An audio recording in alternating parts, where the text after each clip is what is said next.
Our data is telling us that we have approximately 150,000 veterans in the state. One of the opportunities that we have as a state is to figure out a way to retain these veterans here. Who don't want to live in New Mexico? You know, it's beautiful. So I think that we can definitely do better than that. I think that we have a little bit of a narrow view about who a veteran can be. And, I don't want to offend anyone, but a veteran is not just some guy who served 30 years and now that they are in a civilian job and, but no, a veteran can be anyone. A veteran can be someone who's maybe served a year and maybe they had to leave service for an injury or for health reasons. It can be a single parent. It can be a grandparent now who's raising their grandchildren. A veteran can be even a public service officer. We tend to forget about them. Those who work in public service, like our U.S. Surgeon General, will be a veteran when he retires. So I think we really need to look differently at how we think about who a veteran is, which has been really one of the challenges that we've had as a state agency to educate.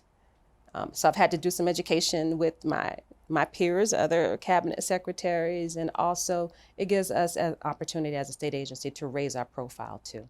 We found out some really good information recently about women veterans. We recently hired a women's veteran coordinator, and so we did a couple of listening sessions, and we found that a lot of women who served in the military don't consider themselves veterans.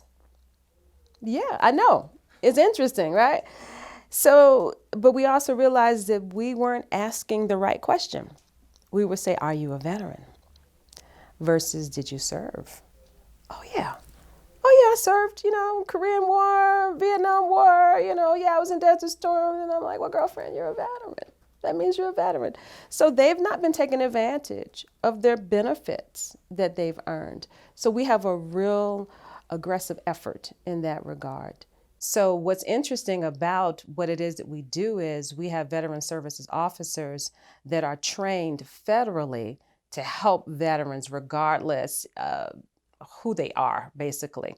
So we can help them with state benefits and also federal benefits and file their claims that they have. So that's primarily the difference. I think it's really wise that the state has saw fit to have an agency focused on veterans as well, because from what we know, veterans make up every aspect of the state. I like to say that we are the thread for the fabric of the state because we are everywhere, but it also just gives us another opportunity to serve them. Any veteran who wants help with filing their claim, we can help them.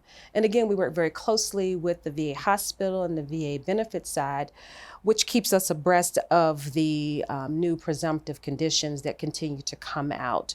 So now recently, if you were a Vietnam veteran and if you were exposed to Agent Orange, you may have a claim now. Whereas before, a few years ago, well, many years ago, you didn't have that. There's a storm veteran now. There are claims available for me to file. So that's why it's important for us to keep up with what's going on so that we can filter that information. So after that, we have our healthcare coordination. And what's important about that is because we don't provide healthcare, it's important that we are, I guess, like the clearinghouse for resources. So when a veteran calls and they may need help with housing or they may need help with behavioral health, we know the direction to point them in. But it's not just you call this number. We do a lot of soft transfers of information. So our area is very good at making sure that they get to the right people. I'm so proud of what it is that we do. I think most people who enlist into the service go in for various reasons, personal or whatever the reasonings may be.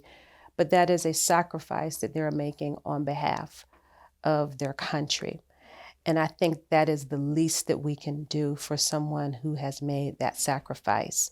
So if we can help them with anything that will help them transition back into civilian life to make that process a little smoother, I think it's incumbent upon us to do so. We also know that during wartime, there are some interesting things that happen during wartime. And so the care and well-being of that airman or soldier really needs to be carefully handled, because there's still so much that we don't understand that happens. And I'm talking specifically about trauma that goes on in the military, PTSD, sexual assault. Those are the things that I'm very proud to say that more light is being shown in those areas. But as we dive deeper into that, again, we know we have more opportunities to work better. So that's why it's important that we have services available from a state level, from a federal level, because these folks have given of their time, their talents, in service to the country. So my personal opinion, not as cabinet secretary, but my personal opinion is there is a debt there that we need to pay. I was a medic. I did serve in Desert Shield and Desert Storm. I was in Oman. And those skills, those leadership skills, have really, I think, informed a lot of how I operate today. Even when I was working in the corporate sector, the skills and training that you learn in the military, I think, kind of stick with you.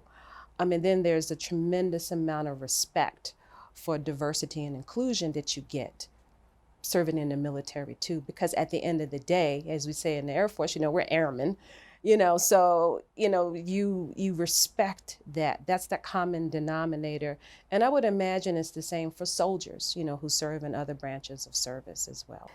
I really do consider this to be where I'm supposed to be. I believe everything I have done in my life, professionally and even personally, has prepared me for this moment. And as I said in the beginning, I have the best agency in the state, arguably. I will argue with anybody. No, you do not, because we get to work with the best group of people, veterans and their families. So, yeah.